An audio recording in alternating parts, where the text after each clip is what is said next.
Union Pacific's big boy locomotives were built to tackle steep mountain grades and cross vast desert territory. Number 4014 continues this legacy on its Westward Bound tour.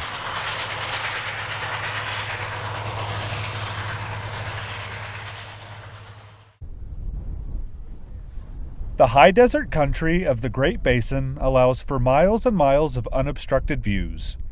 From our perch high above the desert floor, we get our first glimpse of 4014 over 10 miles away after a servicing stop in Wendover, Utah.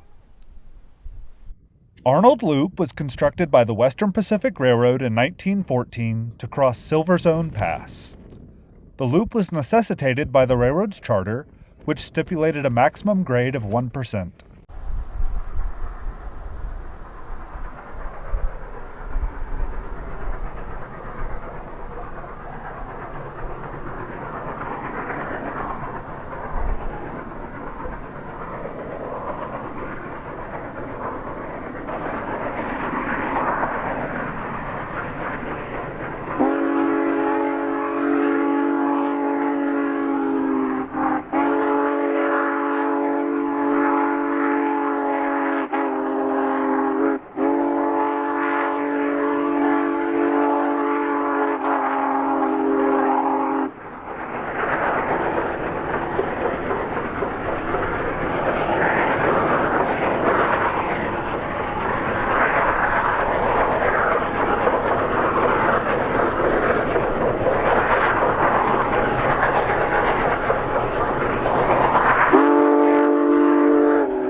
For this leg of its journey, the 4014 is accompanied by a rebuilt AC-44 C6M, which provides dynamic braking assistance while going down grade. The locomotive has in tow 3 support cars, as well as a string of brand new boxcars and covered hoppers built just a few months before its trip, with a bay window caboose rounding out the consist.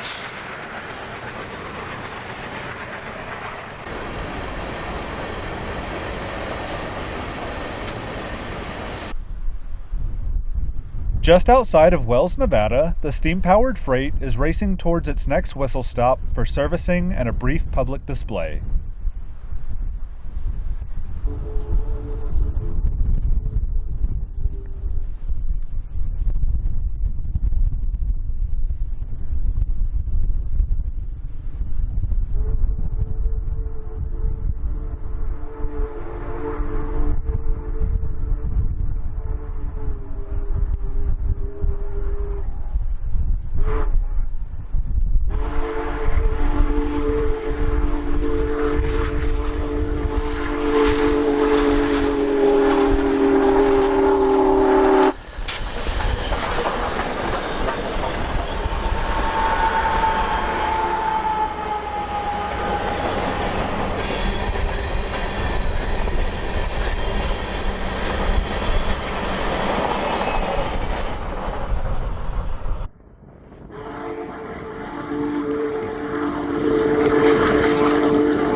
Tunnel number 3 near the small town of Osino was built in 1902 and had a concrete liner installed in 1940. In 2009, Union Pacific notched the tunnel roofs on its transcontinental main line to accommodate double-stack intermodal trains. During its whistle stop in Wells, the 4014's train was passed by a westbound manifest. Leading the varied freight consist was one of the first locomotives to wear Union Pacific's new paint scheme, featuring a smaller American flag on the cab rather than the familiar large one on the long hood.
A short while later, the 4014 exited Tunnel 3. Here we see the locomotive's unique pneumatic smoke hood being lowered after its use in the tunnel. The purpose of this smoke hood is twofold. Its primary objective is to reduce the upward force from hot exhaust gases leaving the smokestack on the roof of the tunnel, which could knock debris down, and its second goal is to reduce the amount of smoke that goes into the cab, obscuring the vision of the crew as well as making breathing difficult.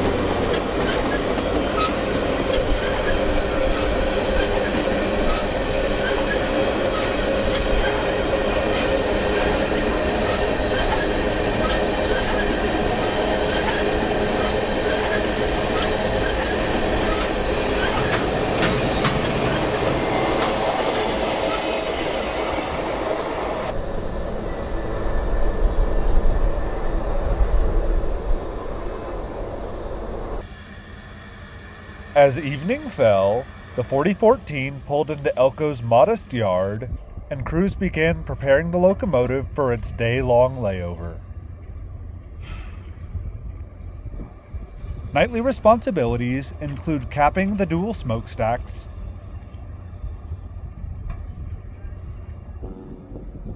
shutting off the whistle valve, closing up the cab windows, and removing the flags from the pilot of the engine.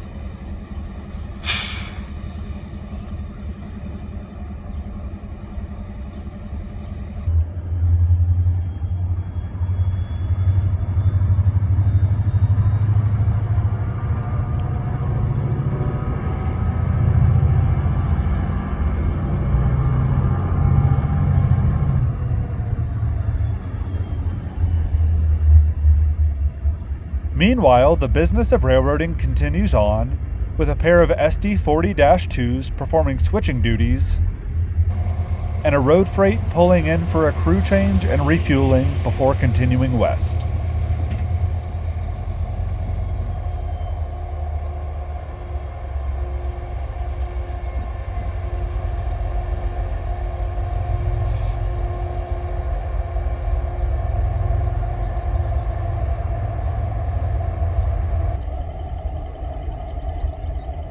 With no trips scheduled for Sunday, the UP Steam team had a much-needed day off to get some rest before continuing their trek westward to California. Monday morning finds Union Pacific special agents preparing to escort the train, working with local and state law enforcement to ensure railfans and the general public followed the train safely. Overall, I was very impressed with how railfans behaved, and everyone was very polite and respectful both while driving and while photographing the 4014.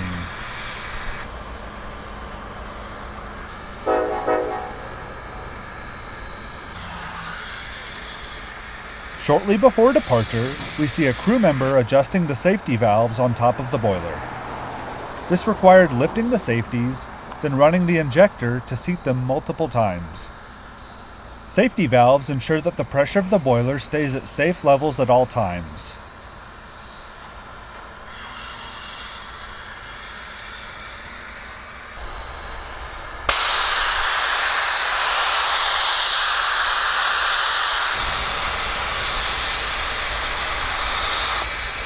We often take for granted the fact that steam locomotives are 50 to 100-year-old pressure vessels affected by high temperature and high pressure, so ensuring their safe operation is critical.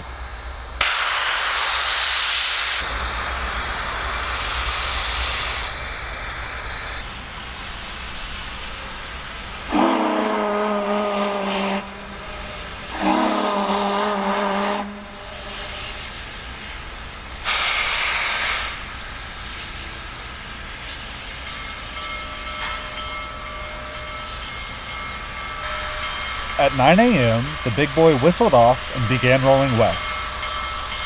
Here we see the train making its way out of Elko Yard.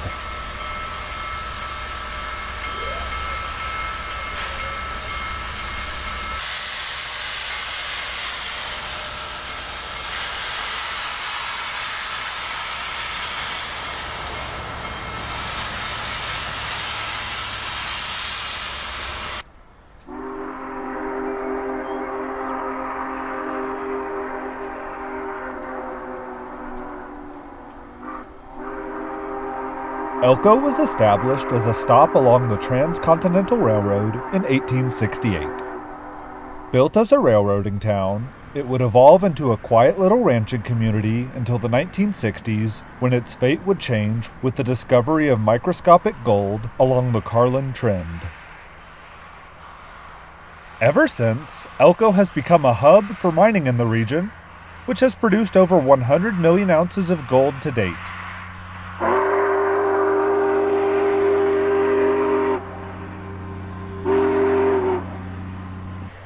While Nevada is nicknamed the Silver State, it actually produces over 75% of the gold mined in the U.S. each year, enough to make Nevada the fourth largest gold producer in the world if it were its own country. Nevada is also quite the outdoorsman's paradise, with Elko serving as the gateway to the Ruby Mountain Wilderness. This stunning mountain range has 10 peaks over 10,000 feet and is home to alpine lakes, abundant wildlife, pristine snow, and even a glacier.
A few miles east of Carlin, we see 4014 blasting out of Tunnel Number 2 on the Southern Pacific Main, this time without the smoke hood up.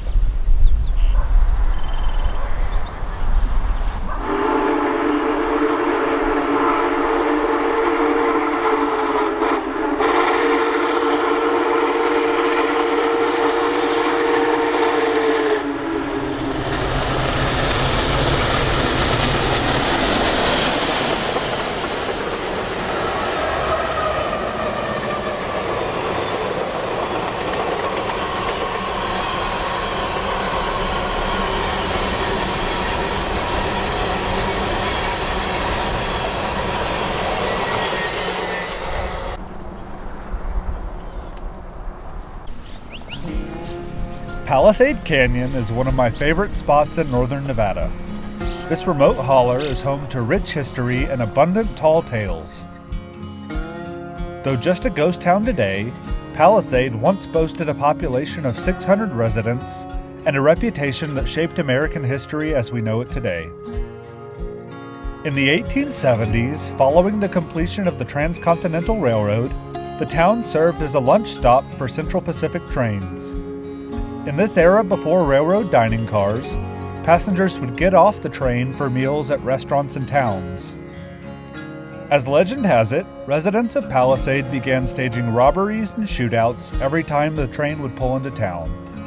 Over the years, the hoax got more and more elaborate, with residents using animal blood from local slaughterhouses for added effect. The Shoshone Indian tribe even got involved and staged scalpings to add to the festivities. All of this led to Palisade being known as the roughest, toughest town west of Chicago and gave rise to the idea of the Wild Wild West. In the spring of 1910, the Humboldt River flooded over its banks due to excessive snowmelt, wiping out the majority of town. Little remains of Palisade today, but the cliffs rising high above the banks of the Humboldt River still provide rugged beauty and echo the sound of 4014's whistle.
This remote canyon also served as the headquarters of the fabled Eureka and Palisade 3-foot gauge short line, which was completed in 1875 to bring silver ore from the mines of Eureka to the Transcontinental Railroad.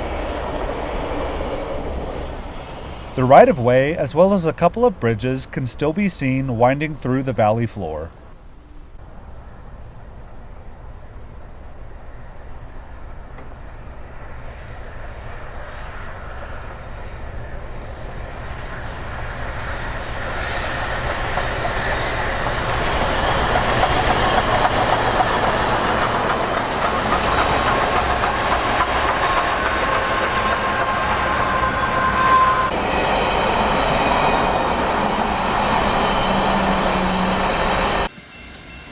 The mining town of Crescent Valley is home to a population of roughly 600 people. Here the 4014 made a brief stop for servicing before highballing onward. That'll be right there on the levee will be a great spot. I worked on a road there.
We now see 4014 rolling past the TS Power Plant, a coal-fired generation facility built by Newmont Gold Corp in 2006, which provides power for Nevada gold mines operations nearby.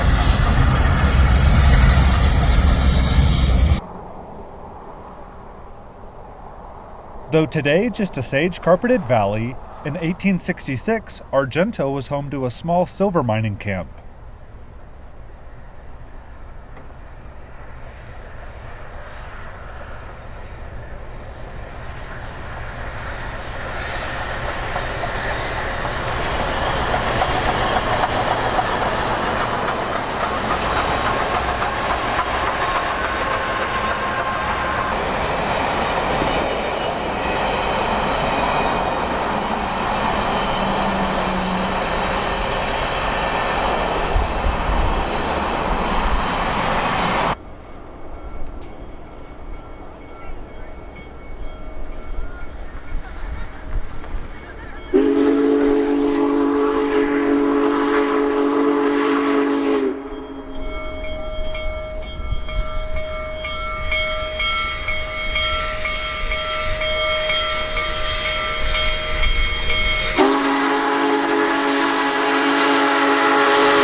Battle Mountain served as the next whistle stop for the excursion train.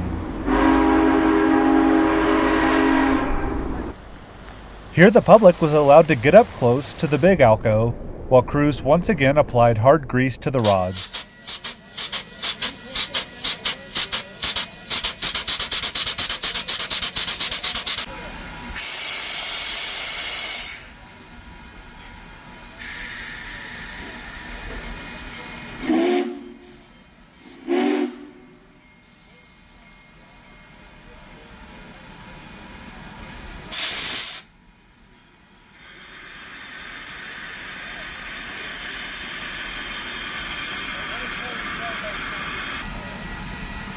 Even conventional steam locomotives are difficult to service without repositioning, but the big boys' twin-engine articulated sets make it impossible to reach all grease pins from one spot.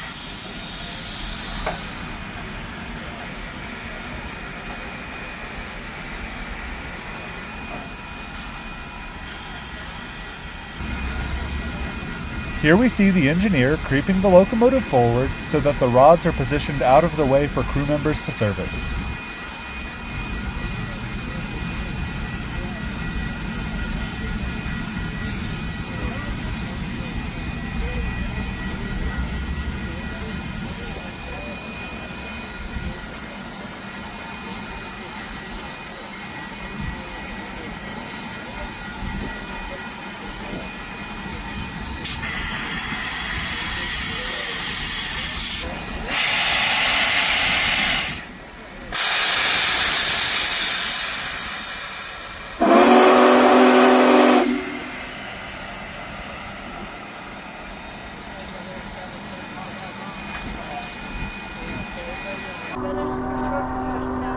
Here we go.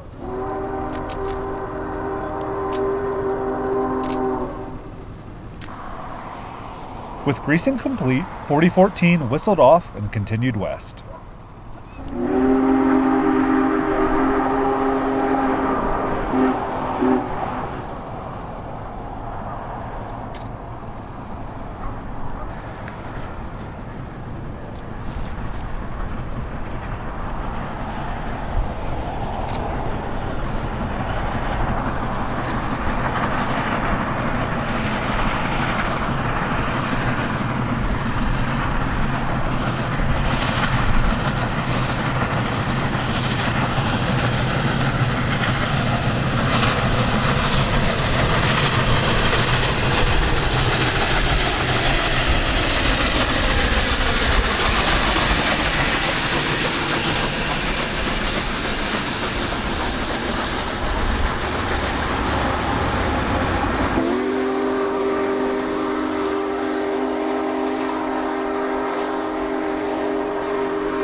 4014 and her train are making good time near the town of Valmy, which is home to the only other coal-burning power plant in the state of Nevada.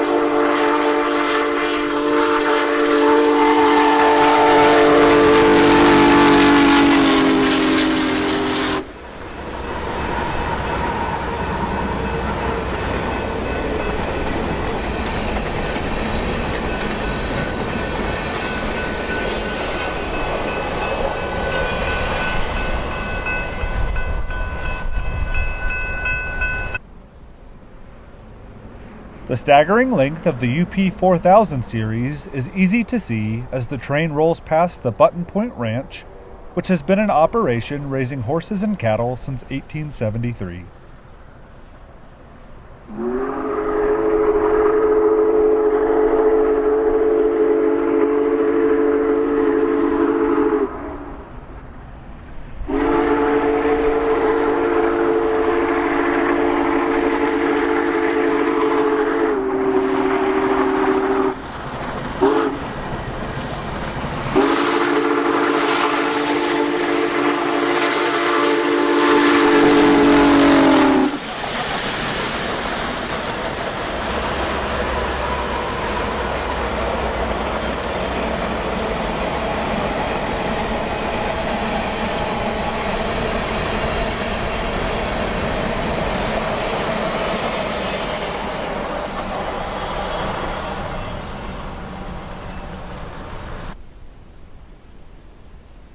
By mid-afternoon, 4014 had completed her 150-mile trek to the town of Winnemucca. Here the train would lay over for the night, but first the locomotive needed yet another round of greasing, as well as taking on fuel oil and water.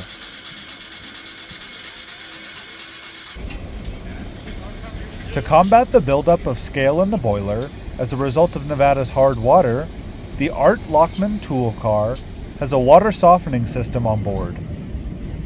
Water is pumped from nearby fire hydrants into the tool car before going into the locomotive's tender as well as the two auxiliary water cars. Over the next week, 4014 would continue west, traversing the famed Donner Pass and Feather River Canyon routes before returning to the Silver State. After spending a week romping around California, the 4014 was back in Winnemucca, and we were ready to resume the chase.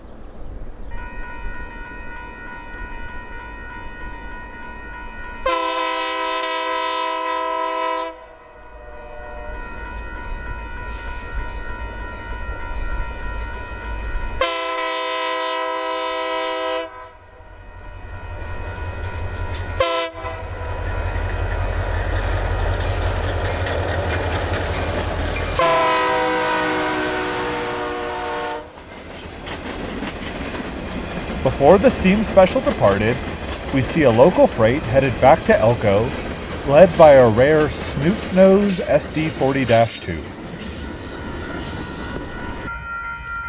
Up next was a westbound stack train with a rebuilt AC6000 on the point.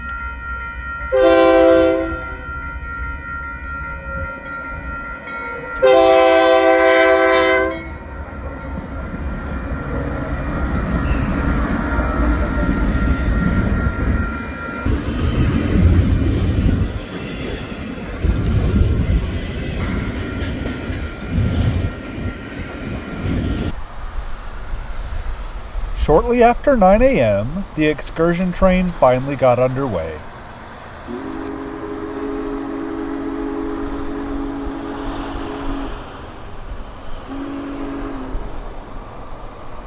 For the eastbound leg of the tour, the big boy was being assisted by Western Pacific Heritage Unit number 1983, which is on home rails as the train would follow former WP trackage for most of the day.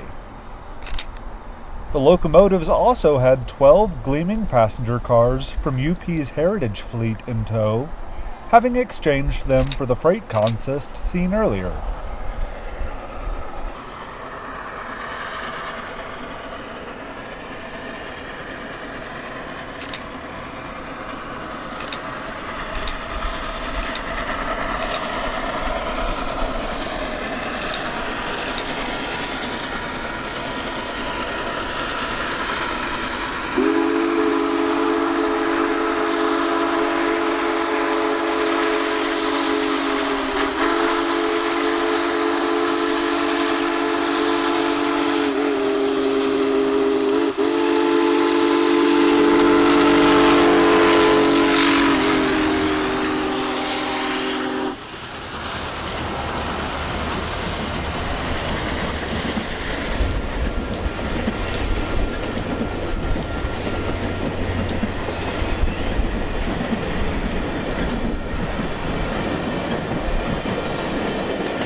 We're now just east of Golconda, at the mouth of Immigrant Canyon. While Nevada is indeed a desert, it still has its fair share of wetlands, as seen here.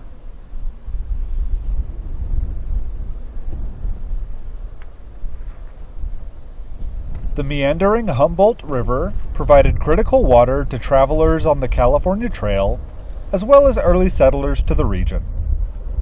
Though it flows for nearly 380 miles, the river does not reach the Pacific Ocean. Instead, all of its water evaporates in the Humboldt Sink, located between Winnemucca and Reno.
Next, we return to Palisade Canyon to the haunting sound of 4014's Hancock Long Bell 3-chime whistle echoing off the Rhyolite Cliffs.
Our vantage point high above the meandering river was fortunate, allowing us views of both main lines. Union Pacific typically practices the century-old tradition of directional running across most of northern Nevada. Dating back to the completion of the Western Pacific, westbound trains are routed over the original Central Pacific Main Line, with eastbounds taking the Western Pacific route. Here, however, the train was running on the Central Pacific Main rather than the WP in preparation for its whistle stop in Carlin.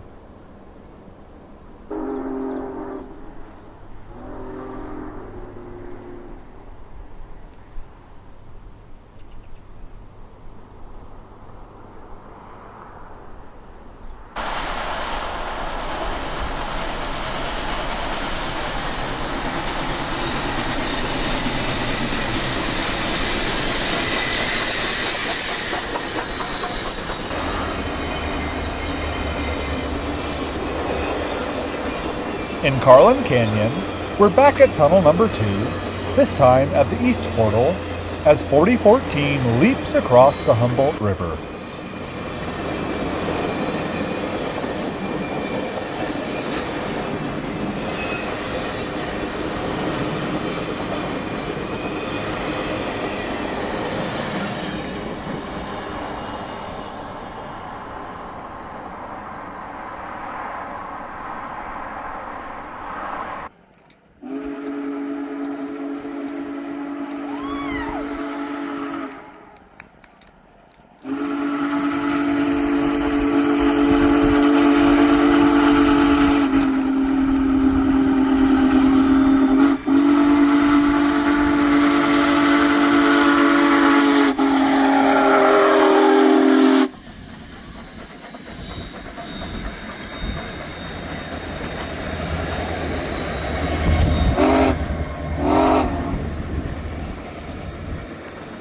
On the outskirts of Elko, several families have gathered trackside to watch the big boy roll into town.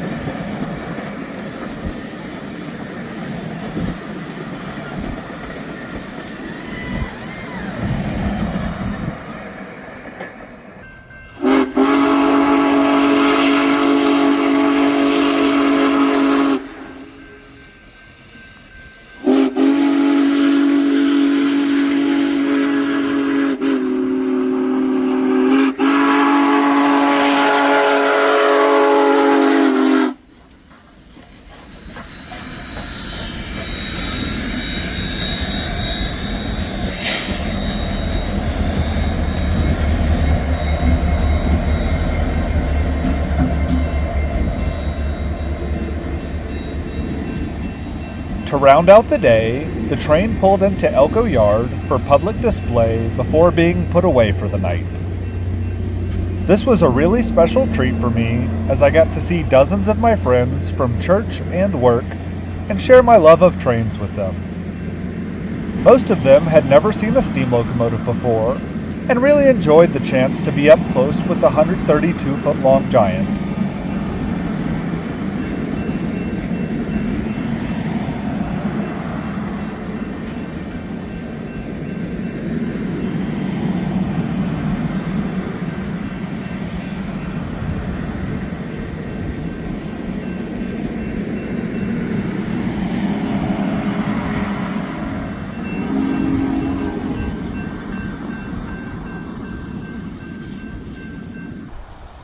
On Friday, July 19th, it's time for the big boy to bid farewell to Elko and continue east. One of our kiddos.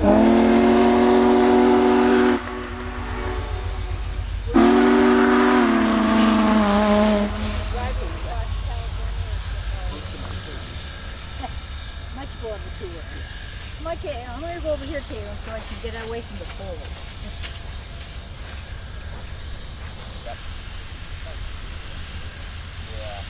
I ended up, as soon as I left my motel this morning, I went over to that last crossing before town. I ended up with the westbound back and stop Colorado.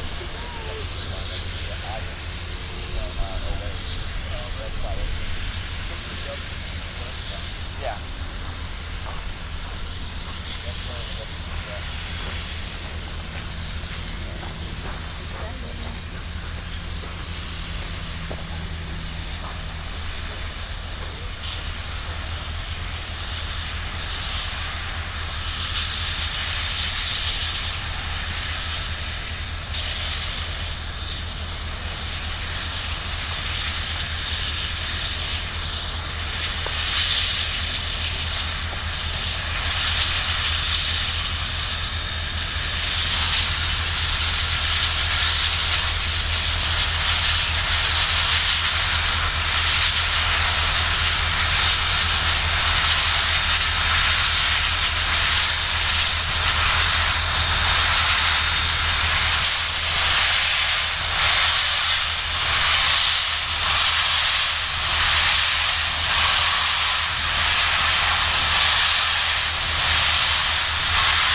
As the train made its way out of Elko Yard, we see the 4014 engage in a friendly whistle battle with a freight train waiting to depart.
Halleck traces its roots back to 1867 when it was set up by the U.S. Army.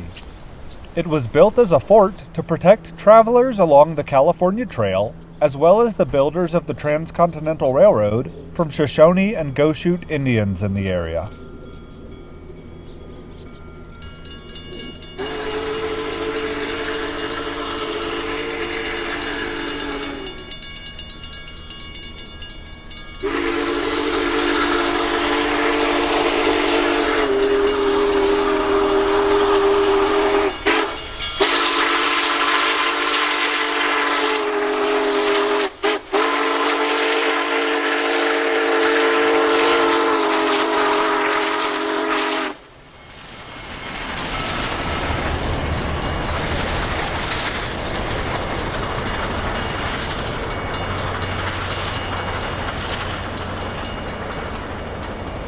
Only a couple of ranches are left today, but Halleck was once a major livestock shipping point on the Central Pacific.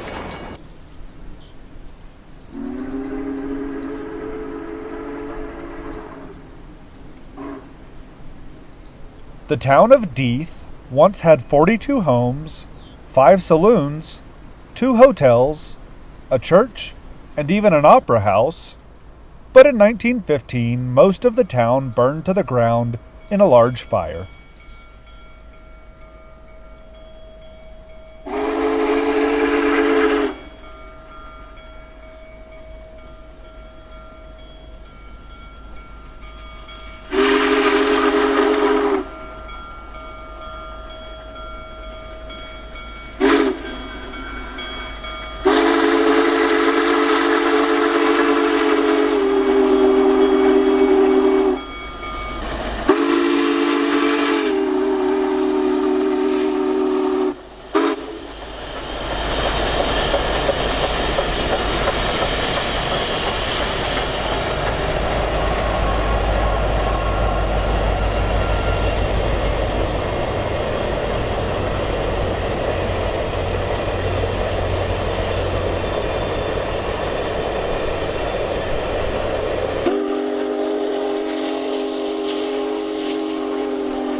Humboldt Wells served as a key water stop on the Central Pacific thanks to its location near the headwaters of the Humboldt River.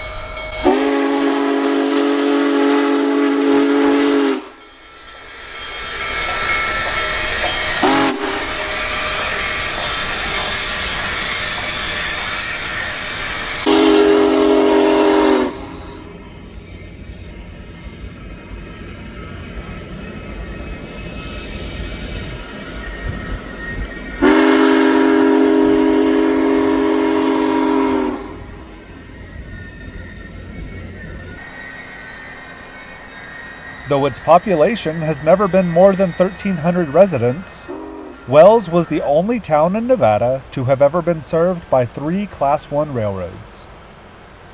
In addition to the main lines of the Southern Pacific and Western Pacific, which we followed throughout this video, Union Pacific built a line to Wells from Twin Falls, Idaho, under its subsidiary Oregon Short Line. The UP maintained passenger service on the line until 1965 in the form of mixed train service. However, by 1973, traffic had dwindled to the point that the Interstate Commerce Commission allowed for abandonment of the branch.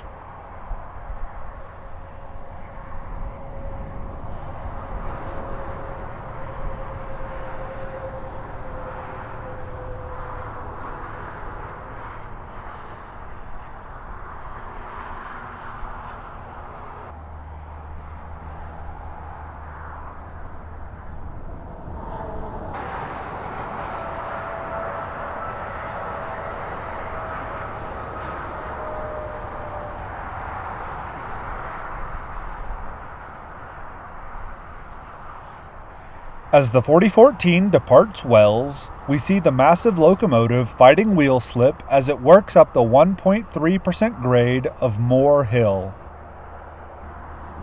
The wheels of the locomotive slipped hard enough to suck the fire out of the firebox, forcing the firemen to relight the fire using residual heat from the box.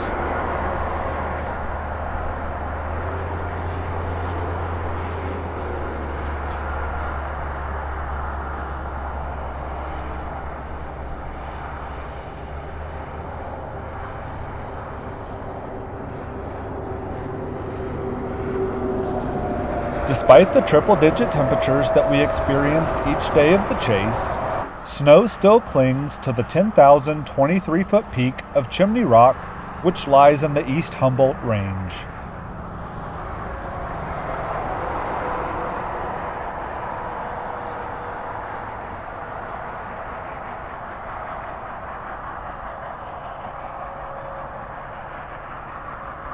.4014 and SD70 ACE number 1983 are both throttling up as the grade intensifies.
One of over 600 ghost towns in Nevada, Cobre peaked at 60 residents in 1910. Named after the Spanish word for copper, the hamlet served as the northern terminus of the Nevada Northern Railway, a 148-mile short line built to serve the copper mines in Ely.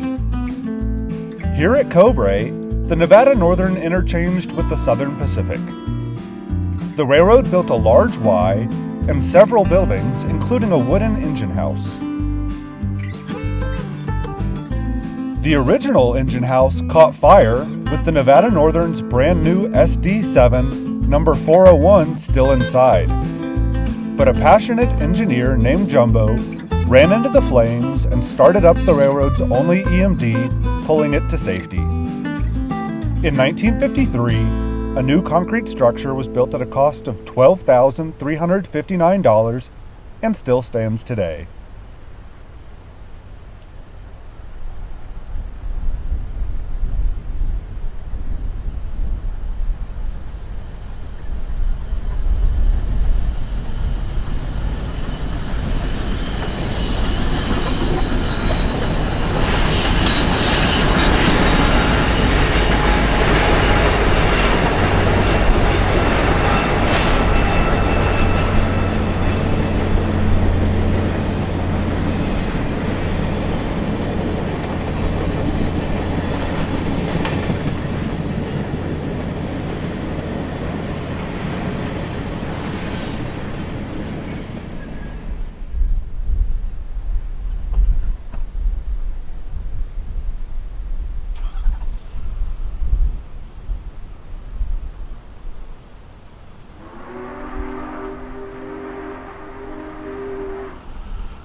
Montello, Nevada was established as a division point for the Southern Pacific Railroad and would serve as the next whistle stop for the Big Boy.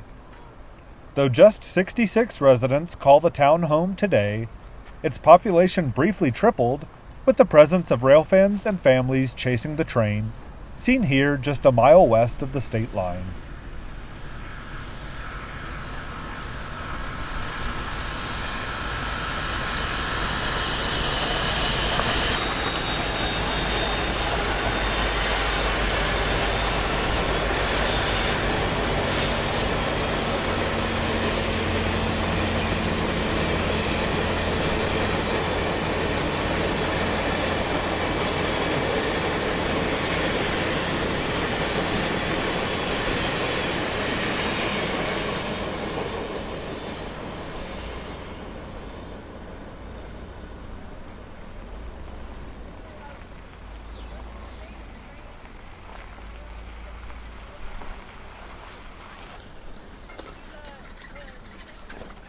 Utah doesn't shy away from its railroading history, as evidenced by their state sign.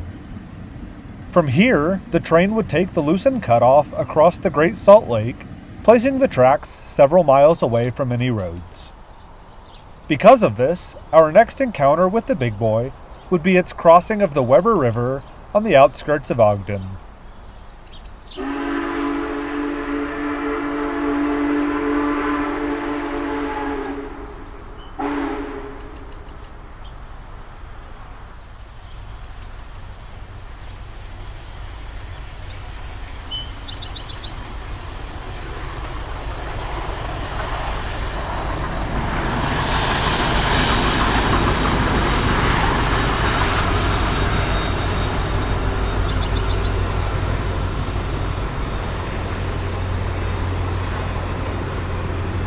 From the earliest days of railroading in the West, Ogden, Utah served as an important location.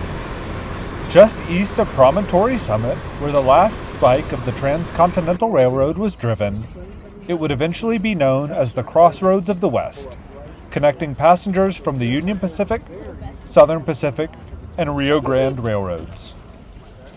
A large Union station was built to accommodate the heavy rail traffic.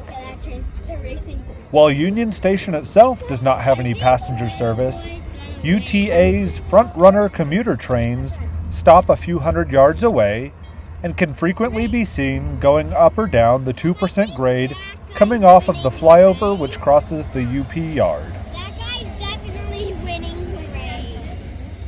Though Amtrak ended service to Ogden in 1997 with the cancellation of the Pioneer, the station still serves as the home of the Utah State Railroad Museum, which boasts an impressive collection of iconic locomotives from Western railroads. The museum would host the Big Boy for the weekend, allowing the public to enjoy their own collection, as well as experience the Union Pacific exhibit car. We're just a few miles north of Hill Air Force Base and see 4 of their F-35s on a training flight as a UP AC-4400 pulls the passenger consist into the station for public display.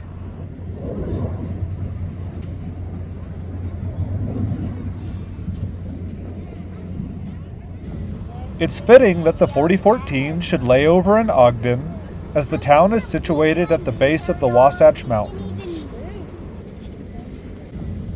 Union Pacific had originally intended to name its 4884 locomotives the Wasatch class, but an employee at Alco's factory in Schenectady, New York, famously wrote Big Boy on the smoke box of locomotive number 4000 with a piece of chalk, and the name stuck. Seeing a Big Boy locomotive running on the main line is something I never expected would happen in my lifetime. And as special as that was, the people I got to see it with along the way made the trip even better. From chasing with fellow volunteers and employees of the Nevada Northern, to catching up with engineers from railroads across the country, to meeting 2 gentlemen who traveled all the way from Australia just to see the 4014, as well as my friends back in Elko, it was an unforgettable experience full of fantastic memories. I hope you've enjoyed watching this video of Union Pacific 4014 as much as I enjoyed making it. Be sure to subscribe to Signal Light Productions, as we're back from our hiatus and have more videos just like this coming down the rails. Thanks for watching.